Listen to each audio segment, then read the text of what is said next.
السلام علیکم ناظرین، میں ہوں دلیل سانگھی اور آپ دیکھ رہے ہیں فوکس میڈیا۔ ناظرین، ہر سال محرم الحرام سے قبل کچھ ایسے پروگرامات اور کچھ ایسی کانفرنسز منعقد ہوتی ہیں کہ جن کا عنوان اور ٹائٹل اتحاد بین المسلمین یا پھر اتحاد بین المسالک رکھا جاتا ہے،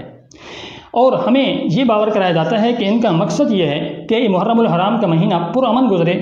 اور کسی بھی طبقے یا مسلک کے مقدسات کی عصمت توہین کا واقعہ پیش نہ آئے، اور تاکہ ملکی کا حالات جو ہیں وہ خراب نہ ہوں۔ لیکن حقیقت کیا ہے؟ کیا اس طرح کے پروگرامات کے جو مقاصد ہیں وہ حاصل ہو رہے ہیں یا نہیں؟ کیا کہیں اس طرح کے پروگرامات جو درجنوں کے حساب سے ہوتے ہیں اور ہر شہر میں ہوتے ہیں، کیا کہیں بے سود تو نہیں جا رہے؟ حقیقت یہی ہے کہ باوجود اس کے کہ اس طرح کے پروگرامات محرم الحرام سے پہلے منعقد کیے جاتے ہیں، تمام مسالک کے علماء کو متحد کیا جاتا ہے، اور دوسرے طبقے کے جن کی وجہ سے محرم الحرام کے مہینے میں بد امنی پھیلنے کا خدشہ ہوتا ہے، انہیں بھی برابر کا شریک کیا جاتا ہے، پھر بھی محرم الحرام کے مہینے میں اہل سنت کے جذبات کو مجروح کیا جاتا ہے،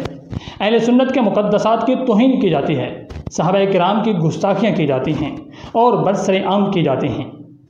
اور اپنے ان اکابر سے کہ جو محرم الحرام سے قبل اتحاد بین المسالک کے پروگرامات منعقد کر رہے ہوتے ہیں،